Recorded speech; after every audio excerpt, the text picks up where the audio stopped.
Hi అండి. Welcome to Saranya Sai vlogs.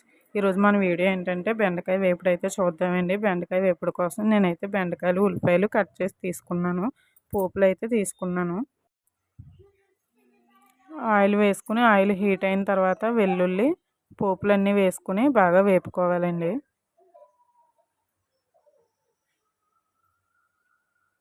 పోపులు వచ్చేసి ఆవాలు, జీలకర్ర, ఎండుమిర్చి, కరివేపాకు.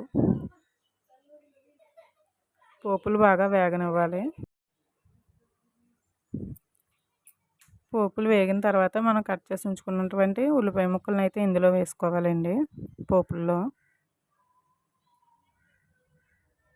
ఉల్లిపాయ ముక్కలు వేసిన తర్వాత సాల్ట్ అయితే వేసుకోవాలి. సాల్ట్ వేయడం వల్ల ఉల్లిపాయ ముక్కలు త్వరగా వేగుతాయి.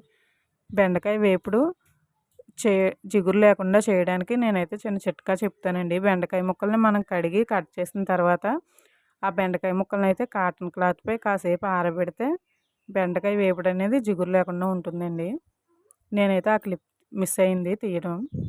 బెండకాయ ముక్కలు వేసుకోవాలి. ఉల్లిపాయ వేగిన తర్వాత బెండకాయ ముక్కలు వేసుకుని బాగా వేగనివ్వాలి. స్టవ్ సిమ్లో ఉంచుకుని వేగనిస్తే మనకు వేపుడు అనేది త్వరగా వేగుతుంది.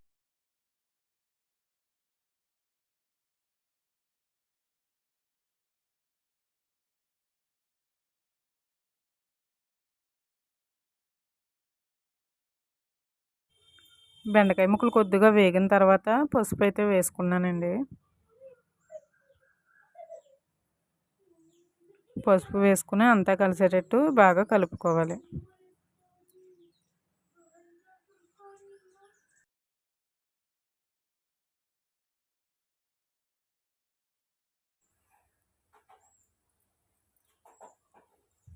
స్టవ్ సిమ్లో ఉంచుకొని మధ్య మధ్యలో మూత పెట్టుకుని బాగా కలుపుకొని వేపుకొనిస్తే వేపుడైతే బాగా వేగుతుందండి. వేపుడైతే వేగింది. ఇప్పుడైతే మనం ఉప్పు అయితే చూసుకోవచ్చు. సరిపోకపోతే సాల్ట్ యాడ్ చేసుకోవచ్చు. చూసారు కదా, బెండకాయ అయితే నాకు జిగురు లేదండి. వేపుడు చాలా క్రిస్పీగా చాలా పొడి పొడిగా వచ్చింది. అంతేనండి, బెండకాయ వేపుడు అయితే రెడీ నా స్టైల్లో. వీడియో నచ్చితే లైక్ చేసి, షేర్ చేసి, సబ్స్క్రైబ్ చేయండి. Thank you for watching.